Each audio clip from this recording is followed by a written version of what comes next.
Peut-être qu'aujourd'hui, vous ouvrez une nouvelle case dans votre calendrier, puisque inexorablement, les jours passent, tandis que 2025 arrive à terme. Pour l'occasion, on va pas faire d'épisode thématique, on va rencontrer personne non plus. Non, aujourd'hui, ça va être beaucoup plus tranquille que d'habitude, puisque tout simplement, on va revenir sur vos lectures marquantes de l'année, et peut-être plus encore. Bon, on va pas faire durer le suspense, vous le voyez venir, c'est le dernier de 2025. Vous êtes prêtes? Prêts? Ok. 3, 2, 1, place au générique. Voilà, on y est. Alors on arrête de blablater et on se met au travail. Ouvre grand tes oreilles, c'est important. Je suis pas bête, je sais que ça va pas être facile. T'as pas besoin de prendre des notes pour ça, enfin.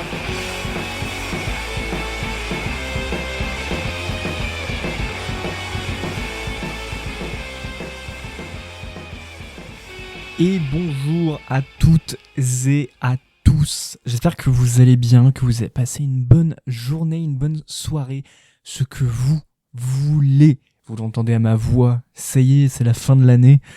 Je n'ai plus d'énergie, qu'est-ce que vous voulez, ça y est, mon âme commence à partir. Tout doucement, j'en frappe mon micro. Et surtout, vous l'entendez aujourd'hui, je serai tout seul. Et oui, tout seul. Malheureusement, personne n'a voulu de moi.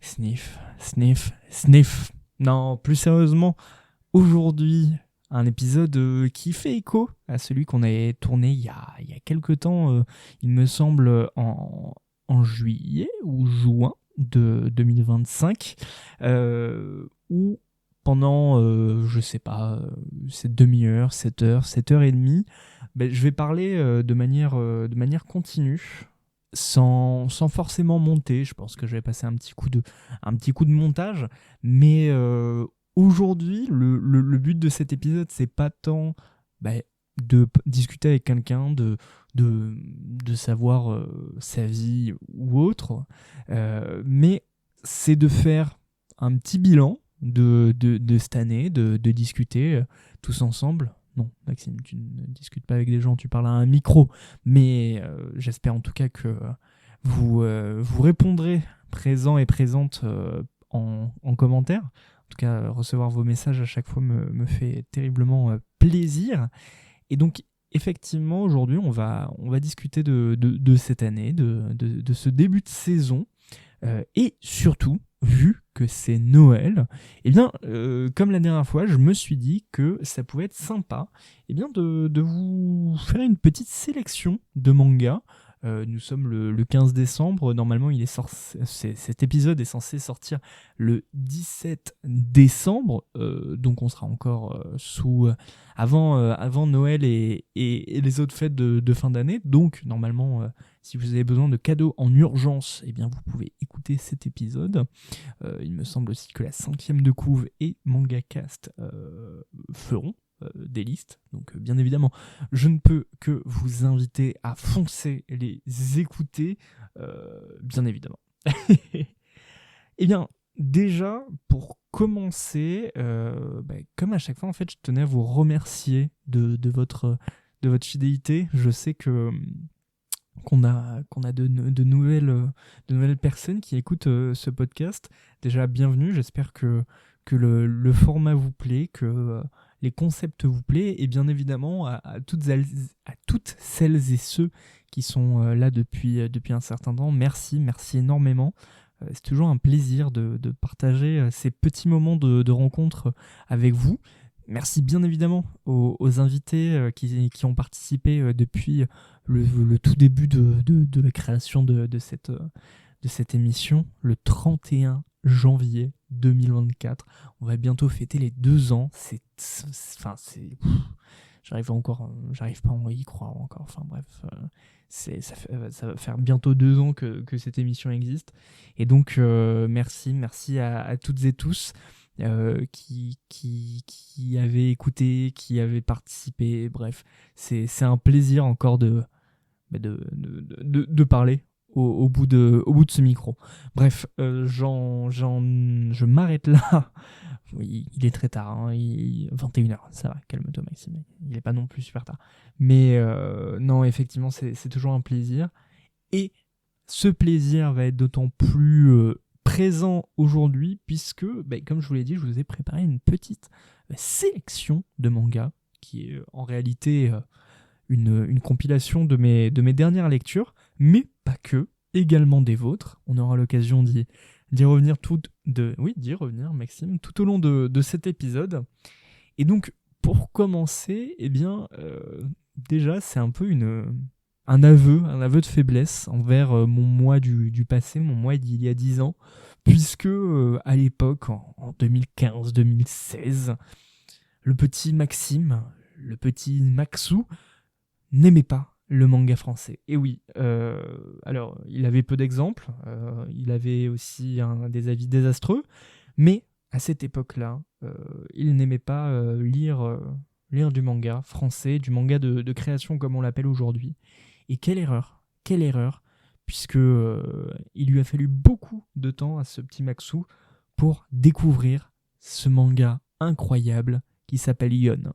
Yon, vous en avez déjà entendu parler dans cet épisode, dans cette émission.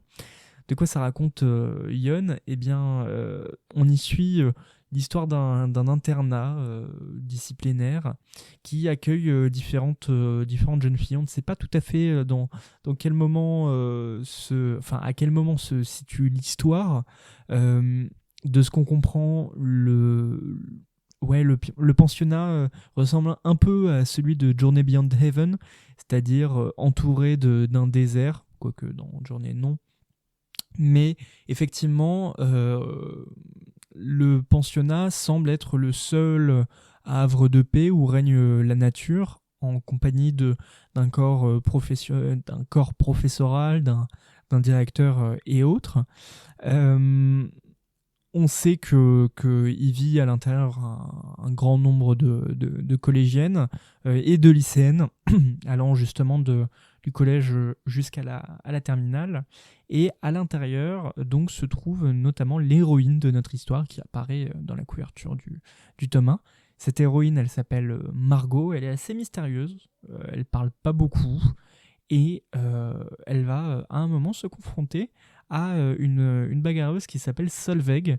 Solveig, elle, qui décide de protéger les faibles, les plus faibles qu'elle, une sorte de justicière. Et si le premier chapitre est vraiment un chapitre d'installation où on voit vraiment la vie du lycée, on arrive à caractériser chaque personnage, dès le chapitre 2, attention, survient une alarme qui va durer 3 minutes. Dans cette alarme, pendant que cette alarme sonne, ça va prévenir d'un danger imminent, celle d'une pluie, d'une sorte de pluie composée de petites boules, de petites boules blanches. On comprend très vite que ces petites boules blanches absorbent tout ce qui est autour. Alors, au départ, si on suit ce manga, on comprend que les petites boules absorbent au départ des feuilles mortes, puis un chat, puis un oiseau, et vous l'aurez compris, des humains. Et donc, vous l'aurez aussi compris, c'est une course à la survie pour ces jeunes filles qui sont enfermées dans ce pensionnat, puisque tous les humains, non, les adultes ont fui. Elles sont seules contre ces petites boules qui avancent inexorablement. Et ce manga donc de Camille Broutin, édité chez Dargo, aujourd'hui en 2 tomes, je suis fasciné. Je voulais commencer cet épisode avec ce manga. Pourquoi ? Parce que en fait, je suis fasciné de l'avancée qu'il y a eu dans le manga de création aujourd'hui en France. On vient d'une époque où les standards, c'était City Hall, Radiant, Dreamland. Personnellement, c'est pas forcément des mangas qui me parlaient Alors j'aimais bien, hein, mais c'était pas des lectures qui étaient sur mon haut du panier, on va dire. Et à nouveau, je répète, Dreamland, Radiant sont des mangas excellents, City Hall de la même façon, mais effectivement, j'avais pas ces frissons que je pouvais avoir avec des mangas japonais. Quoique ça a changé avec Radiant. Mais là, Yon et le manga dont on va parler juste après, en fait, ça a été 2 mangas qui m'ont dit « Non mais Maxime, tes avis sont désastreux. » Pour vous faire une sorte de comparaison, Yon, de par son découpage, de par sa mise en scène, ça m'a vraiment fait penser à cette nouvelle génération de mangas japonais issus des assistants de Fujimoto, donc l'auteur de Chainsaw Man. On a un découpage qui est hyper précis, qui ne cherche pas à mettre 10 000 bulles dans chaque planche, mais au contraire va découper une action en plusieurs séquences. Le regard est vachement cinématographique. Je vais pas non plus développer tant que ça mon analyse, parce qu'elle va vraiment se répéter à celle justement de la 5e de couve qui en a parlé dans l'épisode, il me semble, si c'est pas le dernier, c'est l'avant-dernier, bref. Mais effectivement, je les rejoins totalement dans le sens où dans Chainsaw Man, on a une référence totale au cinéma. Fujimoto se cache pas de ça, d'autant plus dans Fire Punch, qui est bien meilleur que Chainsaw Man. Je me battrai pour que les gens lisent Fire Punch. J'ai même pas envie de vous le pitcher. Allez juste voir un homme brûler indéfiniment et se faire sauver par un gourou fan de ciné. Bref. Un ou une gourou, je sais plus le genre de l'EA protagoniste. Bref, on s'en fout. Mais donc effectivement, Yon est clairement dans cette veine-là de personnage assez froid, assez cynique, perdu dans une quête inexorable de survie. Ça fait très la grande librairie, prout badaboum. Mais vraiment, je suis assez bluffé. Le tome 2 est dans ma liste au Père Noël. Et j'ai très hâte. J'ai très hâte parce que le phénomène, les petites boules qui absorbent les fleurs, puis cette idée de, je sais pas, l'apocalypse zombie, mais avec des choses aussi insignifiantes que des petites boules, je trouve ça génial. Et même la manière dont les filles arrivent à esquiver ces boules, qu'on explique assez rapidement, je sais pas, c'est un peu le même style narratif et la même mise en évidence que, comme je vous l'ai dit, Chainsaw Man, etc. Voilà. Donc, pour rappel, Yon, c'est disponible chez Dargo pour l'instant en 2 volumes et écrit et dessiné par l'incroyable Camille Broutin. Mais vous l'avez entendu, à un moment, je vous ai dit qu'on va parler d'un 2e manga français. Ce 2e manga français, on en a parlé également par le passé, il me semble, par la même personne en plus. Et justement, cette personne a décidé de continuer cette propagande. Cette propagande, non. Cette personne, plutôt, elle s'appelle Sacha. Vous l'avez découvert dans l'épisode sur le handicap physique. Et il a souhaité nous parler de Run to Heaven.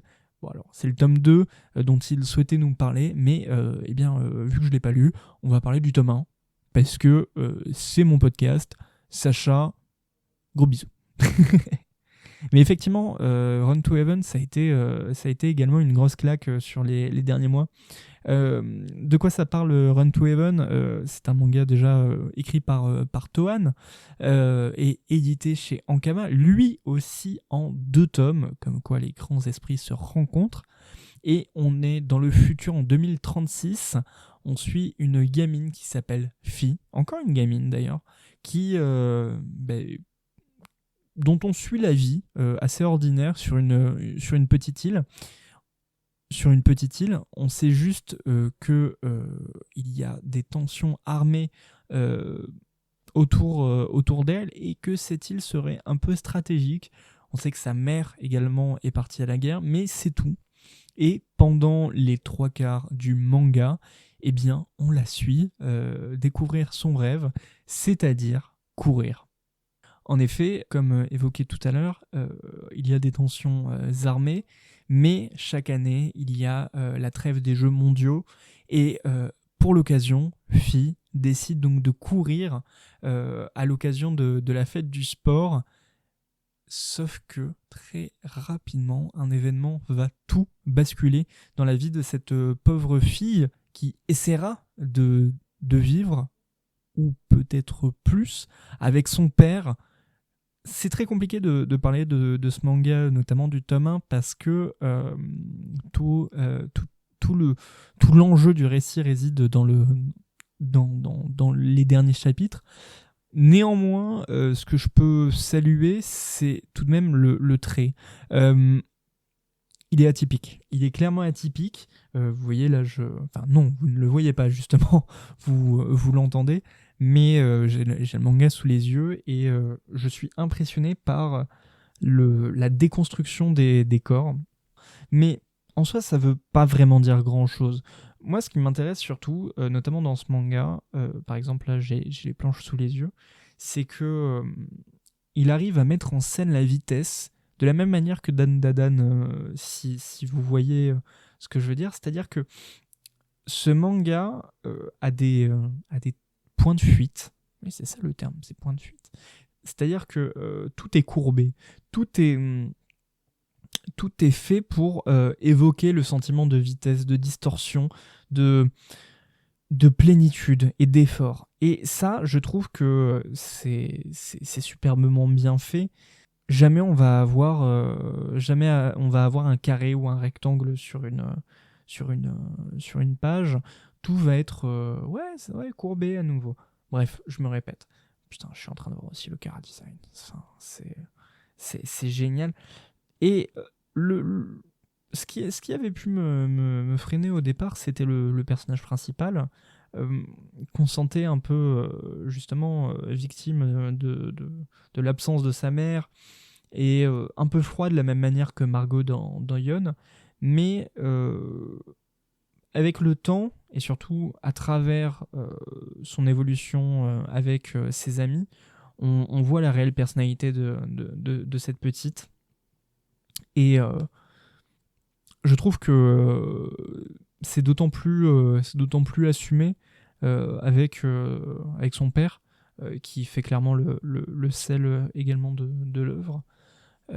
Et ce mélange entre ami, père, va prendre d'autant plus de sel et d'importance à la fin du manga. Mais ça, pour comprendre, il va falloir lire Run to Heaven, donc à nouveau disponible chez Ankama. Et à nouveau merci énormément Sacha pour cette recommandation qui est géniale, tout simplement.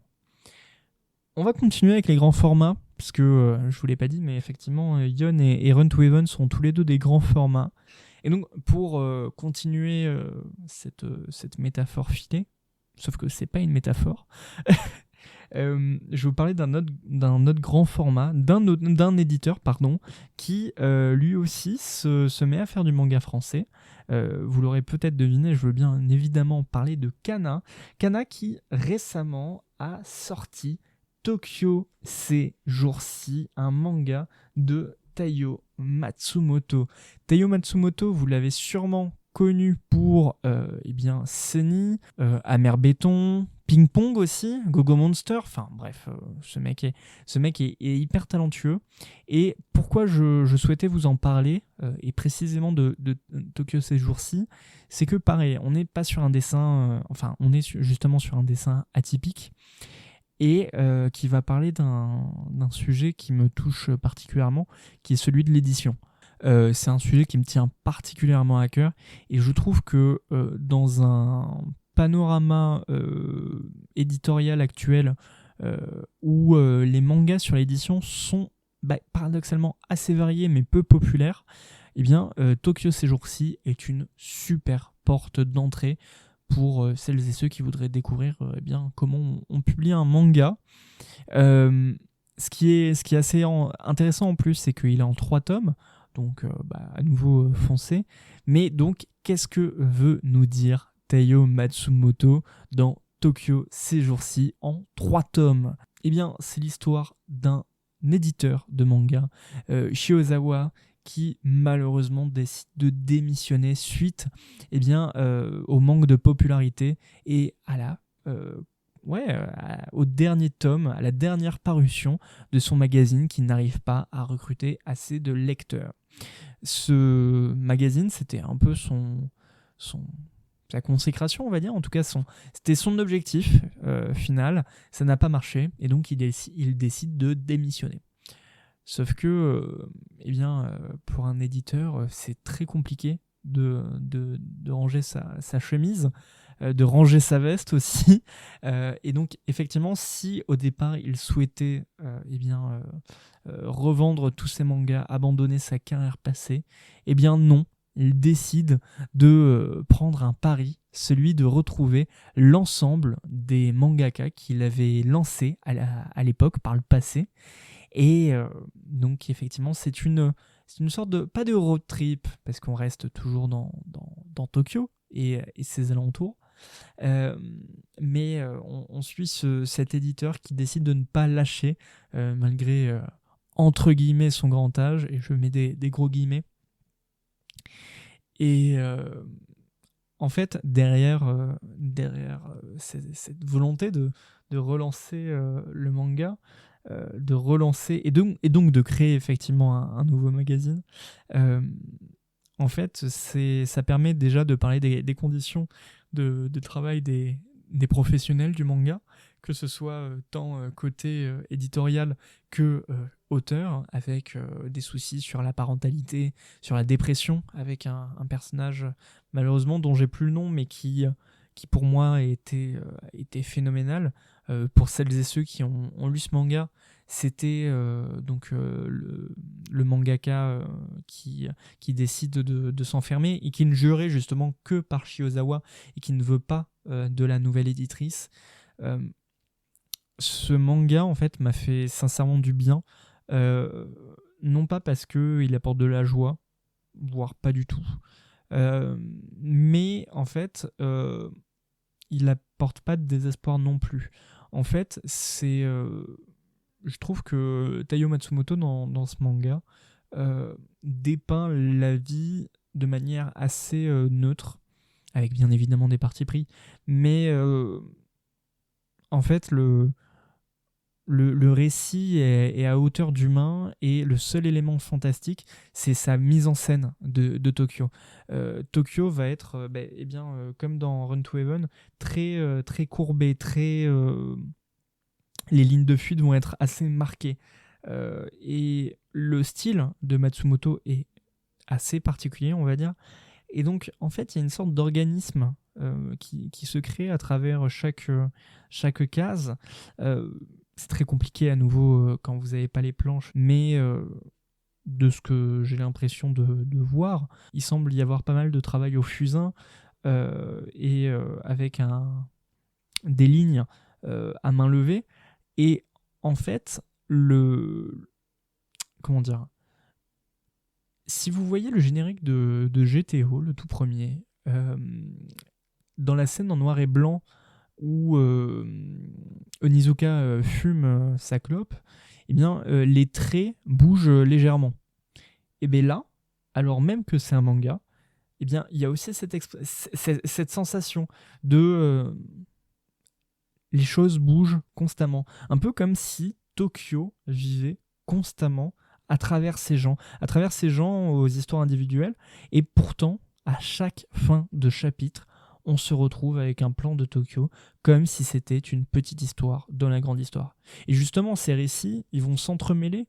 On va certes suivre Shiozawa, mais on va suivre les autres auteurs. On va suivre également l'éditrice dont je vous parlais précédemment. On va découvrir un ou une autrice qui va apparaître seulement une fois. On va connaître le passé de telle ou telle auteurice. Mais au final, ces gens-là vont peut-être disparaître. Ces gens-là ont peut-être vécu des choses. Et c'est des bribes d'histoire qui nous parviennent. Et j'avoue que j'ai été profondément marqué par ce manga en 3 tomes. Donc effectivement, si vous voulez faire un beau cadeau pour quelqu'un qui aime les mangas, si on est prétentieux, on va dire des mangas d'auteur, eh bien foncez parce que c'est une très très belle histoire. Mais quand on parle de manga d'auteur et de grands auteurs du manga justement, eh bien c'est compliqué de ne pas passer par le génie du thriller. Eh bien, vous l'aurez compris, de Naoki Urasawa. On reste chez Kana dans la connexion Big Kana, la même que Tokyo ces jours-ci, avec une recommandation d'Arthur. Bonjour Arthur, j'espère que tu vas bien. Qui effectivement nous recommande le célèbre Monster. Monster, pareil, on en avait parlé par le passé, et ça me fait extrêmement plaisir parce qu'on va pouvoir en reparler. De quoi ça parle Monster ? C'est pas une mince affaire. On va suivre l'histoire d'un jeune médecin qui décide de sauver la vie d'un gamin qui est entre la vie et la mort plutôt que celle d'un haut politicien. Cette décision, ça a été sûrement la pire de sa vie et en même temps pas. Pourquoi ? Parce que des années après cette décision, eh bien, il va faire la rencontre d'un serial killer nommé Johan. Ce Johan est quelqu'un qui a connu notre héros. Et oui, cet enfant qui a été sauvé par le docteur Tenma, eh bien, est devenu ce Johan. Et eh bien, là, on est face au dilemme de sauver la vie, mais sauver la vie d'un monstre. Et donc, Tenma va réaliser une chasse à l'homme pour retrouver ce Johan qui, on le découvrira très vite, est le résultat de, on va dire, d'expérimentation psychologique durant la Seconde Guerre mondiale. Et il va devenir le monstre qui gonfle, qui veut sortir de ce jeune homme et qui le rapproche petit à petit de ses propres origines. Tenma va petit à petit lui aussi être radié, tandis que Johan s'intègre parfaitement dans la société et en exalte ses travers les plus importants. Et bien Tenma, lui, va commencer petit à petit à s'isoler de cette société, va peut-être amener la mort avec lui, on ne sait pas. Et ce manga, en fait, Urasawa, c'est très compliqué de ne pas répéter les mêmes choses que tous les autres. Mais, comment dire ? Monster, c'est peut-être le manga parfait pour découvrir cet auteur. Il a fait des mangas tout aussi bien. On pensera à Billy Bat. Et je répète bien, on pensera à Billy Bat. On pensera à comment ça s'appelle, 20th Century Boys. Et bien d'autres, Asadora, Hachum, bref. Master Keaton aussi. Mais Monster, si on prend les gros pavés, c'est 9 tomes seulement, entre gros guillemets. Et en fait, ça montre la manière dont Urasawa arrive à mêler les récits à nouveau, en montrant qu'un détail évoqué dans un tel flashback aura son importance pour le développement d'un autre personnage. Aussi, c'est d'arriver à mettre en scène une myriade de protagonistes. Et je parle bien de protagonistes, parce que même si certains apparaissent pour quelques épisodes, eh bien, au final, ils marqueront tout dans cette histoire. Je pense à Eva, par exemple, qui est au départ la copine de Tenma et qui petit à petit va se séparer de lui, va tomber dans l'alcool, va se détruire à petit feu.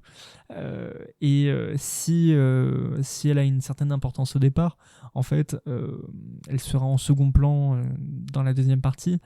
Et pourtant, je répète, on la suit tout du long et elle devient si humaine. Alors que auparavant c'était un peu un cliché, là où Nina était une héroïne forte, comme on peut la retrouver dans dans d'autres mangas de Urasawa. Mais effectivement, Nina est un personnage tellement incroyable dans son écriture, dans sa mise en scène, dans la dans tout ce qu'elle amène dans le récit. Moi, ça m'a transporté, vraiment. Je me souviens de ces flashbacks. Alors, c'est compliqué de ne pas spoiler, mais effectivement, elle se souvient de flashbacks de son enfance, alors même qu'elle ne se souvenait de rien auparavant. Et quand les pièces du puzzle, petit à petit, se mettent ensemble, en fait, on se rend compte que ce qui avait été amené et ce qu'on pensait être acquis avec des personnages comme Johan ou Tenma, en fait, ne le sont pas du tout. C'est compliqué aussi de ne pas parler de Gunbert, un gars qui se présente comme un reporter et qui, on découvrira, aura un certain passé en lien avec Johan, et qui montre aussi comment Urasawa arrive à mettre en scène des personnages profondément bons, toujours présents vers les autres. On cite souvent quand il s'appelle Vinland Saga avec Thorfinn en disant « je n'ai pas d'ennemis », mais regardez les héros de Monster et vous verrez qu'à chaque fois ils disent « je n'ai pas d'ennemis et je suis toujours là pour les autres ». Enfin, vraiment, Monster est phénoménal. Donc, pour rappel, c'est disponible en 9 tomes, disponible donc chez Kana.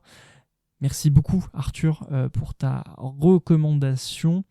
Mais vu qu'on a enchaîné des récits assez sérieux, je peux vous proposer également pour Noël un manga beaucoup plus tranquille, où on se prend pas la tête. Alors, on se prend pas la tête, mais il n'empêche que ça peut être intéressant, hein. Rien ne nous empêche de regarder du divertissement rigolo, mais pas forcément mauvais. Puisque je veux vous parler de Tatari.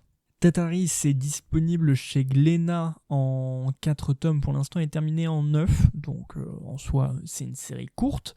Et ce qui est assez marrant avec ce manga, c'est que je n'attendais absolument rien. En fait, j'ai juste vu un effet métallisé sur la couve et Glénat m'a chopé. Bravo, bien joué. C'était sorti en début d'année, il me semble. Et c'est typiquement ces mangas un peu à la Battles in 5 Seconds. Ouais, je crois que c'est ça. Où on découvre des opposants qui ont des pouvoirs. Le héros lui-même a des pouvoirs. Pourquoi ? Parce que on a un jeune gamin qui s'appelle Takeru, qui on le découvrira est le fils d'un mafieux, en fait, ouais, c'est ça, d'un patron de la mafia. Et ce jeune Takeru, il a une petite sœur assez fragile, et il va protéger sa petite sœur donc de tout et n'importe quoi, car oui, en fait, ce n'est pas parce que c'est le fils d'un chef de la mafia qu'il a une vie heureuse. Non, malheureusement c'est un bâtard, et donc il est complètement abandonné par son père. Cependant, heureusement, dans son malheur, il va faire la rencontre d'un chat monstrueux qui s'appelle Tatari, et en fait qui est un démon tout simplement, un yokai, et qui a été enfermé pendant 1000 ans par les Onmyoji, donc les prêtres exorcistes du Japon. Et ce Tatari va se mêler d'amitié avec le jeune frère et sa sœur. Cependant, alors qu'il y avait donc des conflits de succession, Takeru va faillir, il va mourir, et Tatari va prendre possession de son corps, va le remplacer, et surtout va tenir la promesse que s'était faite son maître, en fait, celle de protéger Yuki.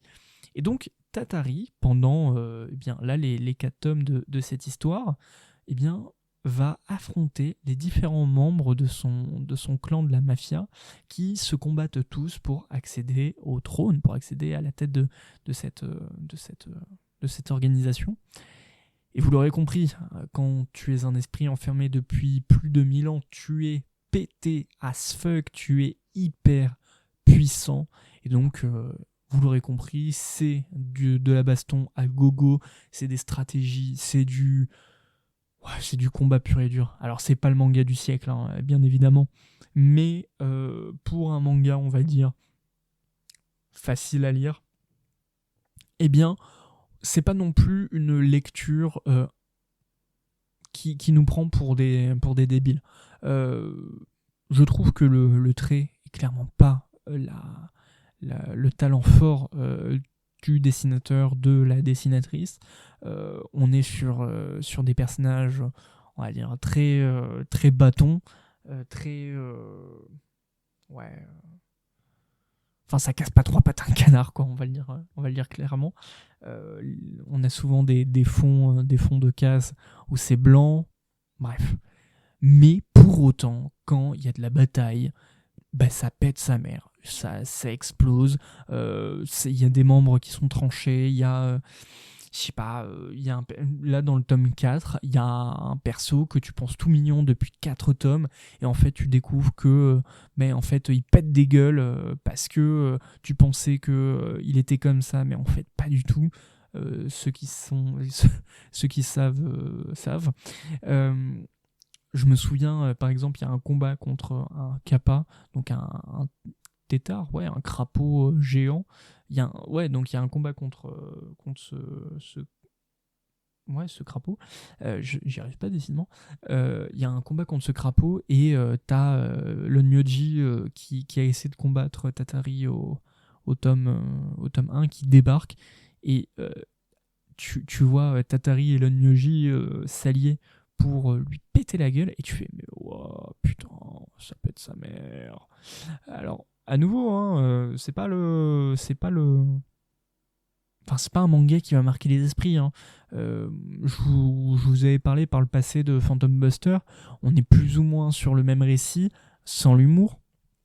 On a des Onmyoji, on a des yokai, on a des esprits. Il y a de la bagarre, mais c'est pas aussi fou que d'autres mangas. Mais putain que ça se lit bien. Voilà. Je me répète beaucoup pour ces critiques-là. C'est pour ça que je présente jamais. C'est parce que je sais pas présenter. Bref. Mais en tout cas, Tatari, c'est disponible donc en 4 tomes en cours, 9 tomes terminés au Japon, disponible chez Glénat. Et heureusement, si vous aimez la violence, il y a un autre manga qui est disponible, qui est recommandé cette fois-ci par Laure. Bonjour Laure. Et attention, âme sensible, s'abstenir. Messieurs, notamment, faites attention à vos bijoux de famille, puisque on va parler de Blood Crawling Princess. Blood Crawling Princess, eh bien, de quoi ça parle? Je me rends compte que je dois parler très proche du micro vu comment je sature sur mon rendu.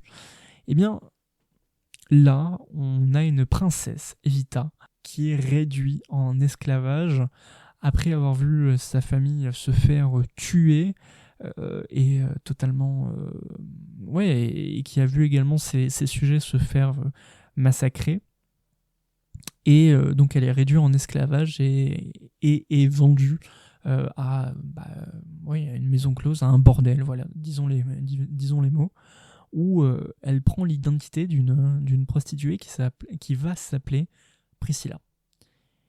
Et putain, excusez-moi du terme, hein, putain. Alors, déjà je vous préviens, c'est en 16 ans et plus, c'est en 3 tomes pour l'instant et 5 tomes en VO, en cours, chez Kurokawa. Putain. En fait, Priscilla, elle a décidé de faire la rébellion, de se venger, en écrasant des bijoux. Waouh! Alors, à nouveau, c'est pas un manga comme Monster qui va vous parler des dangers de la guerre, etc. On est sur une histoire de vengeance après, en étant victime de VSS. Mais visuellement, c'est extrêmement prenant, extrêmement cru. Effectivement, on va dire que le tome peine un peu à s'installer, mais les tomes par la suite s'enchaînent assez bien. Malheureusement, je ne vais pas pouvoir vous en parler énormément parce que je n'ai lu que le tome 1, mais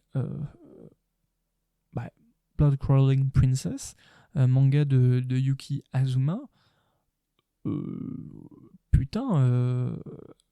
je sais pas si c'est son premier manga, mais il y avait de quoi dire. Il y avait vraiment de quoi dire, et ça fait écho, on va dire, à une période du manga, on va dire 2015-2016, où on avait ce genre de récit de vengeance après des violences de ce type-là, dans un monde bien évidemment fantasy, qui revient, etc. Et c'est assez étonnant. Un sacré parti pris, mais qui marche pour moi. Attention, 16 ans et plus à nouveau. Et bien évidemment, merci Laure pour ta recommandation. Puisqu'on a parlé d'hémoglobine, de sang et d'autres choses, eh bien, calmons le jeu avec un manga tout doux le loup, puisque nous allons parler du manga Louve, disponible aux éditions Rue de Sèvres. Et il s'agit de la première fois que l'on parle d'un manga de chez Rue de Sèvres. Alors peut-être vous m'avez entendu m'éloigner du micro. Pourquoi ? Parce que je prends le tome dans mes mains. C'est un manga en 2 tomes de Miyako Miya, donc aux éditions Rue de Sèvres. Déjà, laissez-moi vous présenter... Pardon, qu'est-ce que je dis ? Maison Rue de Sèvres. Mais pourquoi je vous parle de Rue de Sèvres ? Parce que ils ont lancé la collection Renard Doré. Dans cette collection, petit élément marrant et qui se distingue de ses concurrents, c'est qu'ici, la majorité des mangas qui sont proposés sont des mangas dits Kodomo.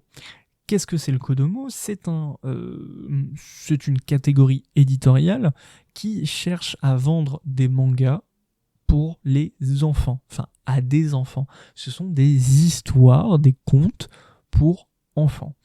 Et qu'est-ce qui m'a plu dans cette mentalité-là, avec le Renard Doré, c'est que dans Louve, eh bien justement, on embrasse cette idée du conte. Louve, c'est un recueil d'histoires qui suit, ou en tout cas qui s'axe toujours autour de la vie de 2 personnages qui sont un jeune frère et une sœur dont la dernière est victime d'une malédiction. Quelle est cette malédiction ? Eh bien, c'est celle d'avoir l'apparence d'un grand loup. Je suis en train de chercher les noms. Voilà. Ur est donc un berger sur le mont gémissant, et Juf, si elle n'est pas douée de parole, va aider son frère à garder le troupeau en compagnie de leur chien. Et je suis assez étonné d'une proposition comme celle-ci. Pourquoi ? Parce que, premièrement, c'est, comme je vous l'ai dit, un recueil d'histoires. Ce n'est pas une histoire qui se suit. On va dire que chaque chapitre peut être lu indépendamment, ce qui a été mon cas. Pour tout vous dire, je n'ai lu que la moitié du tome pour l'instant, mais chaque histoire se tient en elle-même. Et de la même façon qu'un conte, on ne prend pas l'enfant pour un idiot. Comment vous le dire de manière simple ?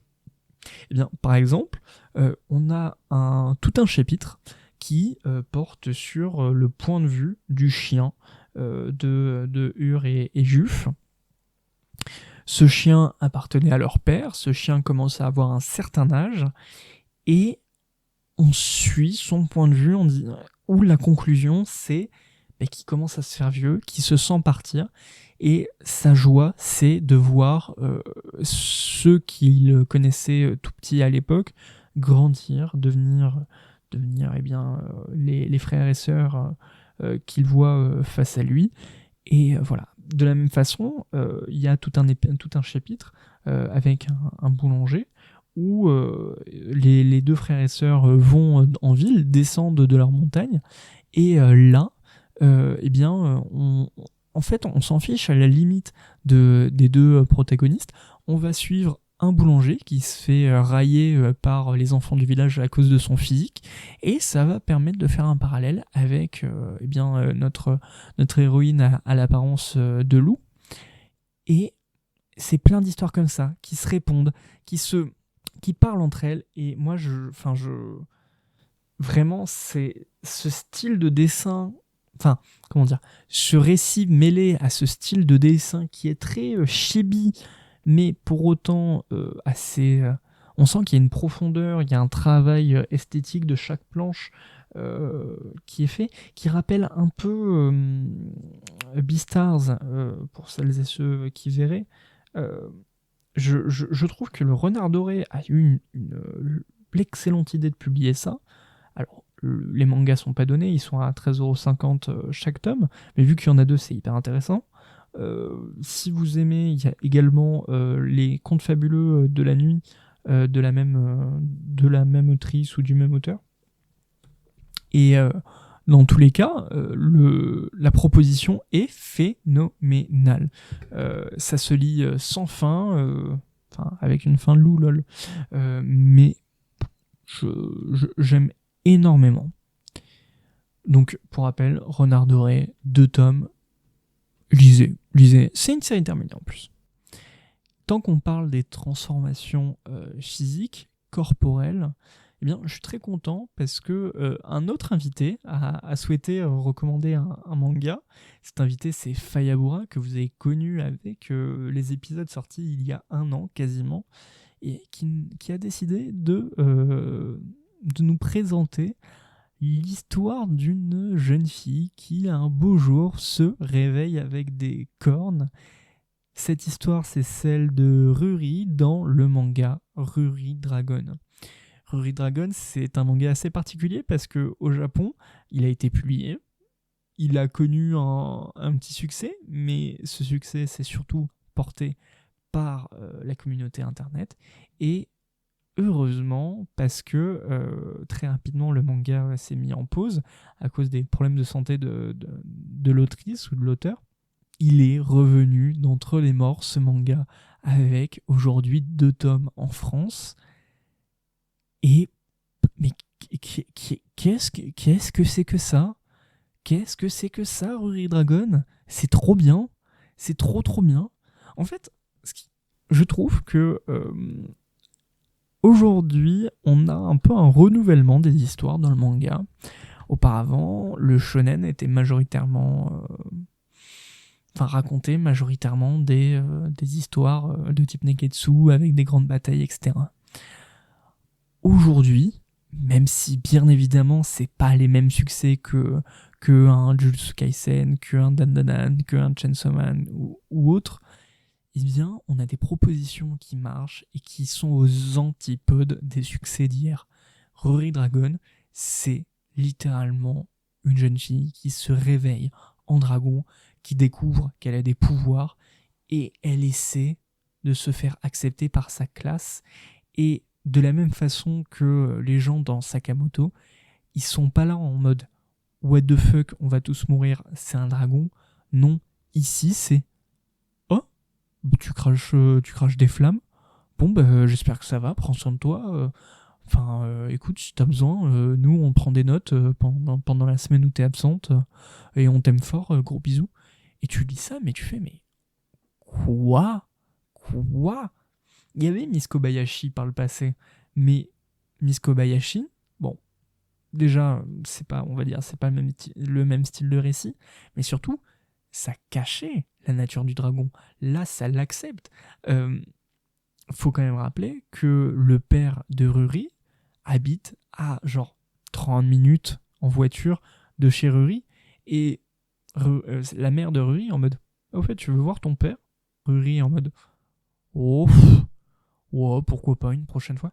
Et tout est banal comme ça. Et je sais pas, l'auteur ou l'autrice, à nouveau, décidément, il faudrait que je m'informe mieux sur les mangas que je lis, arrive à mettre en scène une innocence mais terrible dans chaque case.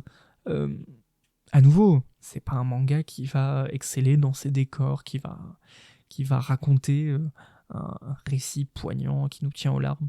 Il y a même des passages qui sont assez ennuyants. Mais pour autant, Faya, tu as bien raison de recommander ce manga. Pourquoi ? Parce que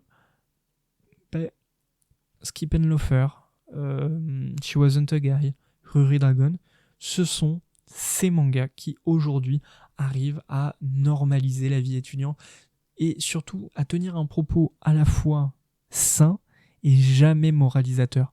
On apprend toujours en bienveillance et c'est génial, c'est trop bien. Pour l'instant il y a 2 tomes, c'est en cours, c'est chez Glénat. Lisez, foncez, enfin, c'est trop bien. Dans cette même lignée, justement, et toujours chez Glénat, il y avait un autre manga dont je souhaitais vous parler. Il me semble qu'on en avait parlé, mais je suis pas certain, donc je préfère vous en parler, et il mérite 10 000 fois la visibilité qu'il a aujourd'hui. C'est Promenons-nous dans l'espace. Alors pas dans les bois, non, je vais pas vous demander de me suivre faire une cueillette de champignons. C'est un manga qui a un tome aujourd'hui en France, 5 au Japon, et de même que Ruri Dragon, il nous plonge dans l'école. Yamato Kobayashi est une sorte de petit rebelle. Il se donne des airs de mauvais garçon, enchaîne les petits boulots, mais à chaque fois, il se sent en décalage avec la société. Il se sent pas à sa place, il se sent mauvais, il se met une pression de dingue. Et un jour, il va rencontrer Keisuke Uno, qui a un comportement assez étrange, atypique comme lui, et surtout qui est un peu en marge des codes normaux de la société. Et c'est ça qui est intéressant, c'est que ce n'est jamais dit, mais dans ce manga, en fait, si on a une certaine grille d'analyse, en fait, c'est un manga qui parle tout simplement d'autisme, de troubles de l'attention, d'ADHD, qui va parler par la suite de dépression. Et l'auteur lui-même souhaite ne pas nommer ces choses-là, mais quand on sait comment le Japon traite les handicaps, et d'autant plus les handicaps invisibles, eh bien, quel pari d'avoir édité ça, quel pari d'avoir écrit ça pour des personnes qui sont neurodivergents. Eh bien, c'est clairement une lecture qui permet déjà d'avoir de la représentation et surtout d'avoir des réponses à des éléments de la vie. J'avoue que voir la manière dont fonctionne Keisuke dans la vie de tous les jours m'a permis de comprendre certaines choses. De la même chose que Yamato, eh bien, sa souffrance, c'est une souffrance dans laquelle on peut se retrouver. Alors bien évidemment, l'autodiagnostic, c'est pas quelque chose de recommandé. Allez voir un professionnel de la santé pour avoir une analyse complète.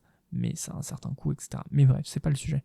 Mais justement, ce genre de manga permet de sensibiliser les personnes, qu'elles soient concernées ou spectatrices de comportements neurodivergents, et surtout d'avoir les bons réflexes.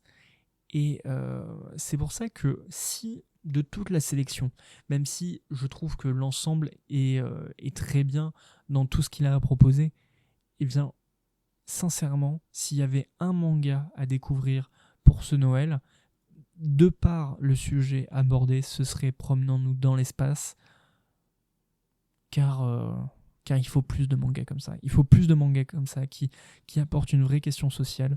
Et merci Glénat de publier ça. Je serai jamais assez reconnaissant d'avoir pu trouver ça sur ma librairie sans difficulté, avec une mise en avant qui certes était pas aussi importante que des gros mangas à succès, mais qui était là. Enfin, quelle joie. Et non sans une transition phénoménale, on continue avec vos recommandations et on va enchaîner les 3 recommandations. Pourquoi ? Parce que le temps file et surtout que celles-ci, je ne les ai pas lues, voire peu plutôt.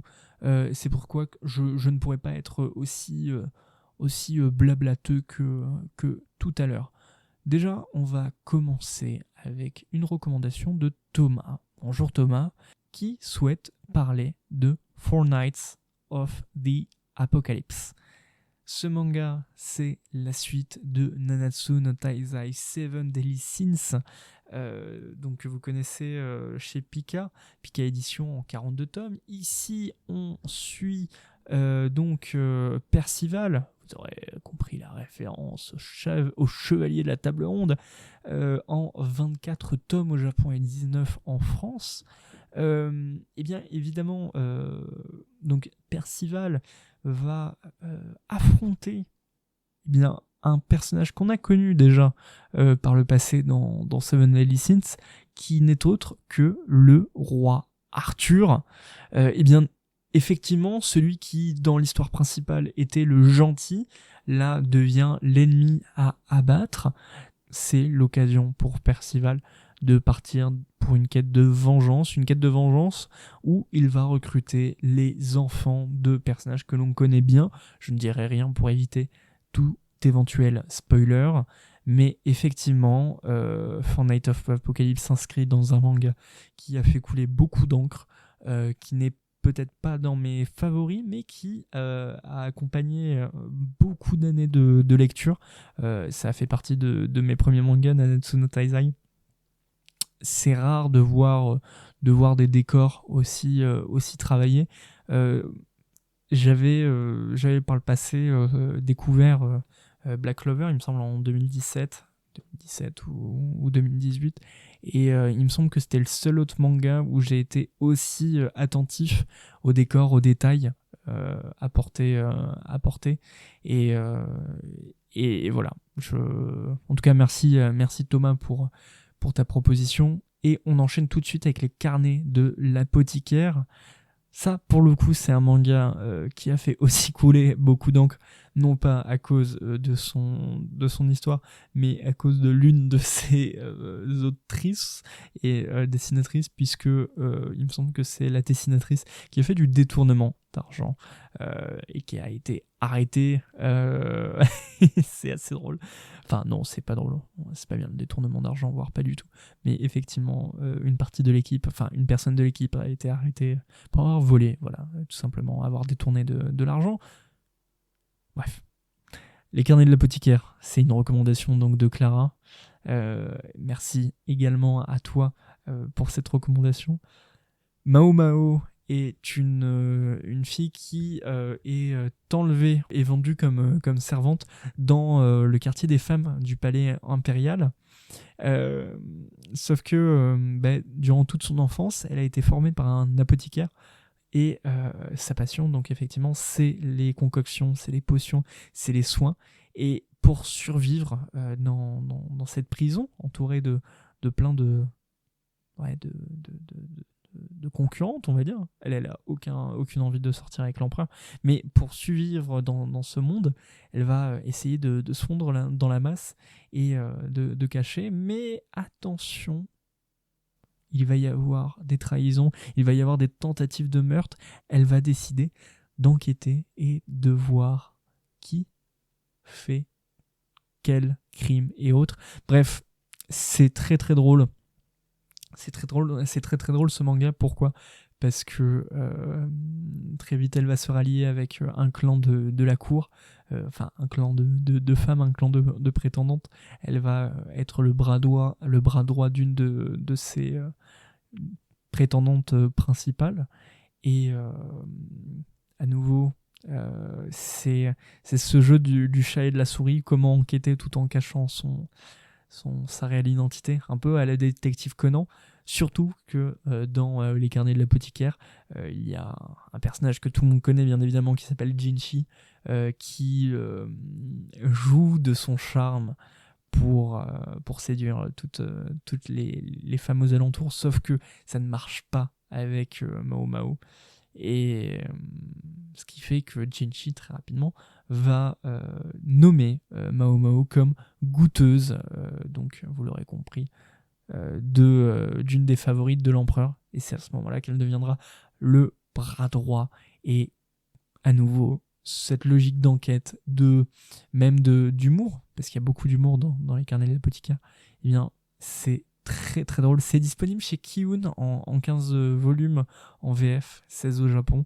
Et non, c'est très très bien, d'autant plus que vous pouvez retrouver le manga principal. Vous avez également une autre adaptation du carnet de l'apothicaire disponible chez Manabooks, donc une autre maison du groupe AC Media dont fait partie Kiun. Et pourquoi je parle d'adaptation ? Parce que de base, c'est un roman qui est disponible chez Lumen. Bref, le monde des carnets de l'apothicaire est extrêmement vaste. Et enfin, dernière recommandation, cette fois-ci c'est celle d'Antoine qui a décidé d'appuyer sur le champignon en retournant à Tokyo avec le manga Initial D. Vous connaissez forcément Initial D. C'est un manga et un animé qui a popularisé, ou en tout cas qui a mis en avant un style musical qui me passionne, qui est l'Eurobeat. Pourquoi il y a de l'Eurobeat dans l'animé de Initial D ? Eh bien, parce qu'il met en scène des courses de street racing. Qu'est-ce que c'est des street racing ? Eh bien, dans les années 80, on va dire que les loupards de l'époque faisaient des courses de voitures dans les rues du Japon. Et on suit un jeune homme, Takumi Fujiwara, qui va décider de se lancer dans ces courses, notamment en montagne. Et vous connaissez la suite, comme pour Ansel Sakamichi, comme pour IQ, comme pour tous les mangas de sport. Il va intégrer les Speedstars et va combattre les Red Suns. Et il commence des courses mais phénoménales, avec des planches mais qui te donnent un frisson. Et pourtant, c'est un manga qui a vieilli. Pour rappel, il est sorti en 95.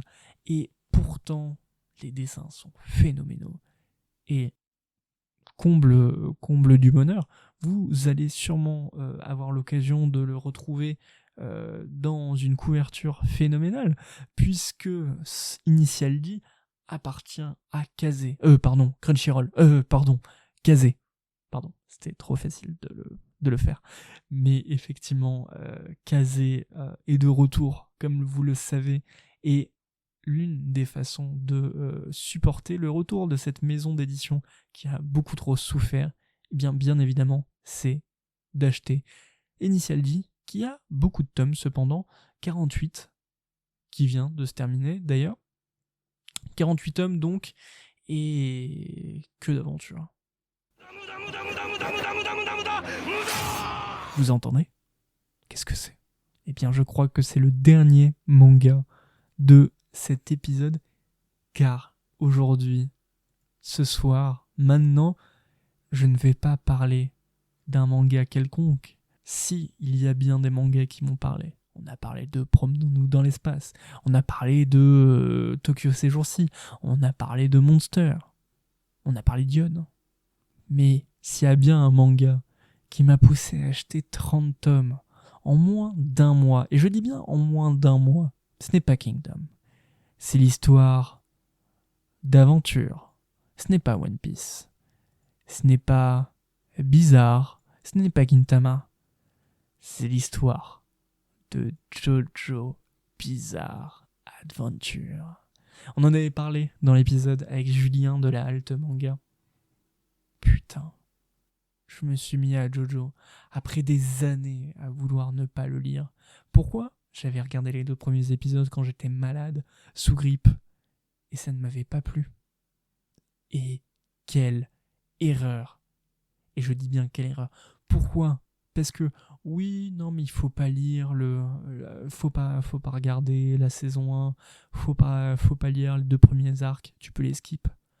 Pardon ? Pardon ? Écoutez-moi bien. Je viens de lire 30 tomes. 30 putains de tomes. La moitié correspondent à Phantom Blood. La moitié correspond à Battle for Tendency. Quand il y a un manga où le héros principal s'appelle Joseph Joestar, la moindre des choses, le moindre des respects, c'est de lire l'intégralité de ses aventures et l'intégralité de ses ancêtres et de ses descendants. Vous m'entendez bien ? C'est incroyable, Jojo. Pour vous dire, j'ai terminé Stardust Crusader il y a à peine 4 jours. Je viens à nouveau de m'acheter les Diamond is Unbreakable, enfin les 2 premiers tomes, bref. Je parle beaucoup, mais pour celles et ceux qui ne connaîtraient pas Jojo Bizarre Adventure, qu'est-ce que ça raconte ? On est dans le Londres des années 1850. Nous suivons la famille Joestar qui accueille le grand, le ténébreux, le mystérieux Dio Brando. Qui est ce Dio Brando ?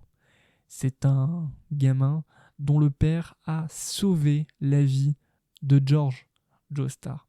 Sauf que, en fait, ce gars qui a sauvé la vie à George Joestar, c'est une pourriture, et son fils n'est pas mieux.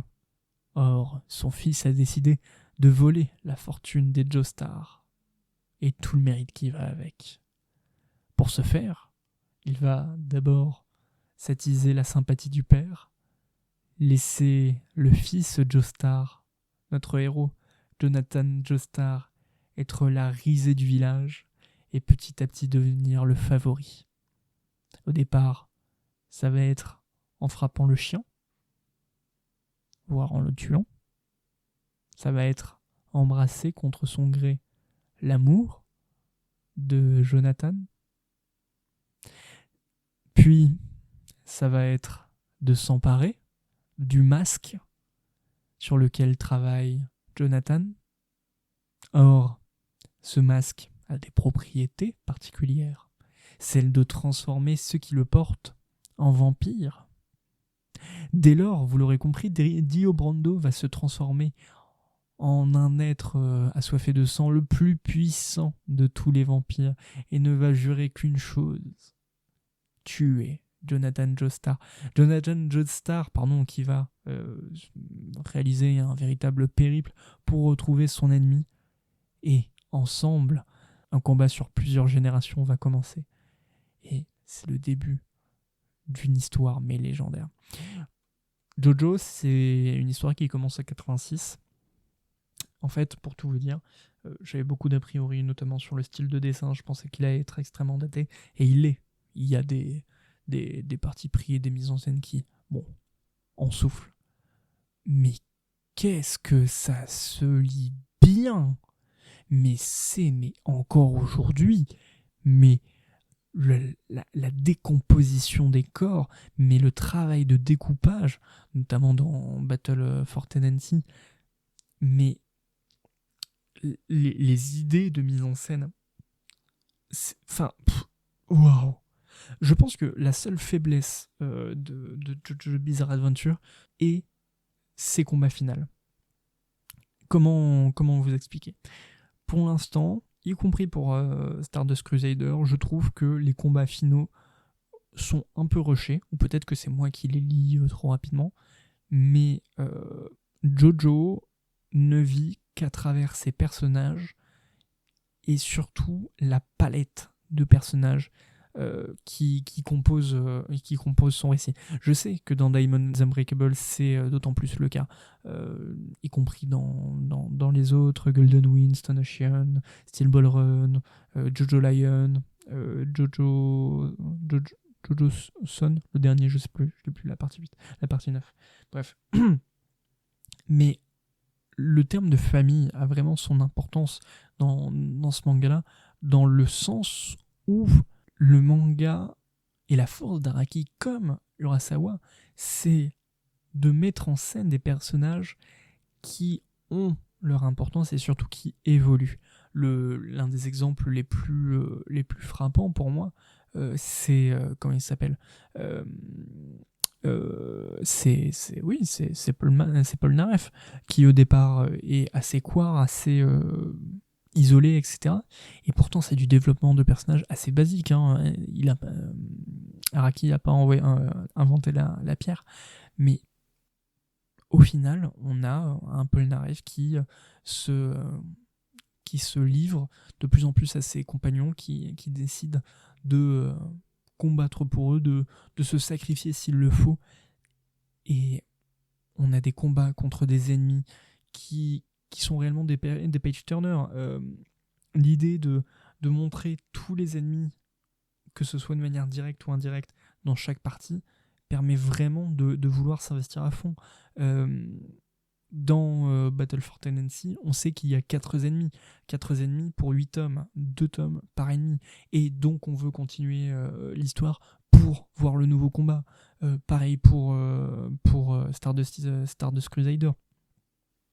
Je pense que cet épisode est imbitable, hein. Vraiment, je suis enfin, je fais que bégayer. Bref. Mais pareil, dans Stardust Crusader, quand on te dit que tous les ennemis sont déterminés par les cartes de tarot, et ben t'as envie de voir quelles sont tous les cartes de tarot. Et quand t'as terminé les cartes de tarot, et ben on est sur les dieux égyptiens. Et tu dis, mais putain, mais donnez-moi encore plus. Et là, je sais que dans Diamond is Unbreakable, j'aurai la même chose. Et en fait, tout est si cru. Je me souviens dans la première partie, j'ai eu un moment où j'ai eu des vrais frissons, mais pas des frissons de peur, mais des frissons de dégoût. À un moment, une femme avec son jeune bébé implore Dio de ne pas la tuer. Il lui dit d'accord, il la transforme en vampire, et effectivement, il ne tue pas le bébé. C'est la mère elle-même qui décide de dévorer son gosse. Et tu vois ça. Il y a littéralement une scène où elle bouffe son gosse. Et tu lis ça et tu fais, mais quoi ? Enfin, tout est violent, tout est cru, tout est froid quand la méchanceté est mise en scène. Il n'y a pas un moment où tu as de la compassion. Et à l'inverse, quand tes personnages principaux sont aussi chaleureux, en fait tu comprends vraiment l'opposition entre le soleil et la lune. Tout est froid, tout est nocturne quand Dio et ses amis, Dio et ses collaborateurs sont mis en scène. Tout est froid, mais du moment où tu retournes avec les Jojo et les Jobro, et bien là tu fais putain, mais il y a une vraie chaleur qui se dégage de ces personnages qui au final sont juste couchés sur du papier. Et je ne sais pas comment fait Araki, je ne sais pas, je suis en pleine lecture et je suis admiratif, mais vraiment admiratif. Et quand il dit que Jojo est une ode à la vie, mais tout transpire le fait de se relever, le fait de se sacrifier pour les autres. Et de la même manière que Urasawa dit « Soyez bons avec les autres, soyez aimants », et bien là, c'est la même chose. Soyez bons, soyez toujours tournés vers les autres. Et quoi qu'il se passe face à l'adversité, ne baissez jamais un genou et relevez-vous toujours. Voilà. Il me semble que j'ai terminé, effectivement, ma sélection. Hop là, sur mon petit planning, je peux cocher ma case enregistrée. Je suis extrêmement content d'avoir terminé cet épisode et d'avoir pu discuter avec vous. Je vois que j'ai dû popper à pas mal d'endroits sur mon enregistrement, vu tous les traits rouges qu'il y a. J'espère que Maxime, demain tu ne vas pas veiller trop tard pour le montage. Cependant, je vais arrêter de discuter avec moi-même et je vais plutôt discuter avec vous. Dites-moi ce que vous avez pensé de tout ce début de saison. Est-ce que les épisodes vous ont plu ? Est-ce que vous aimeriez que certains sujets soient abordés ? Je suis très curieux. Ça me ferait beaucoup plaisir de voir vos propositions. Si vous avez un quelconque retour, quel qu'il soit, sur la qualité des épisodes, sur vos attentes par rapport à la suite, n'hésitez pas à le lire. Bien évidemment, je me réserve le droit de respecter ou pas vos envies. C'est pas une émission à la commande, bien évidemment, mais vraiment, n'hésitez pas à dire des axes qui vous intéresseraient pour la suite, des éléments, bref. N'hésitez pas également à vous abonner sur les réseaux sociaux. Pour rappel, _pods_ sur les réseaux sociaux, donc sur Spotify, Apple Podcast, Deezer, enfin bref, sur les plateformes d'écoute. N'hésitez pas également à vous abonner. Et surtout, que vous fêtiez Noël ou pas, que vous soyez seul ou pas, que vous travailliez ou pas durant ces fêtes, eh bien, je vous souhaite une excellente fin d'année. Prenez soin de vous. Je pense que ça s'entend à ma voix, mais je n'en ai plus, tout simplement. Je n'en ai plus. Mais vraiment, passez d'excellentes fêtes de fin d'année. Reposez-vous également. Ne forcez pas. Et surtout, vous êtes une belle personne. Vraiment, retenez ça. Les auteurs de manga et les autrices de manga le répètent assez pour que vous en soyez convaincus. Vous valez quelque chose. Et ça, c'est important. Bref, je vous retiens pas plus avec cet épisode. J'espère qu'il vous a plu. Je vous souhaite une excellente journée, une excellente soirée. Et n'oubliez pas, le manga est né livre et partout. Il est dans les cases. C'était Entre Pods, le podcast qui parle manga, même au Père Noël. L'épisode vous a plu ? Vous souhaiteriez en apprendre plus ? Alors n'hésitez pas à nous rejoindre sur Instagram, Threads et TikTok. De la part de toute l'équipe, nous tenions à vous remercier sincèrement d'avoir écouté ce podcast. D'ici là, prenez soin de vous, n'arrêtez jamais de lire, et à très vite pour discuter entre pods.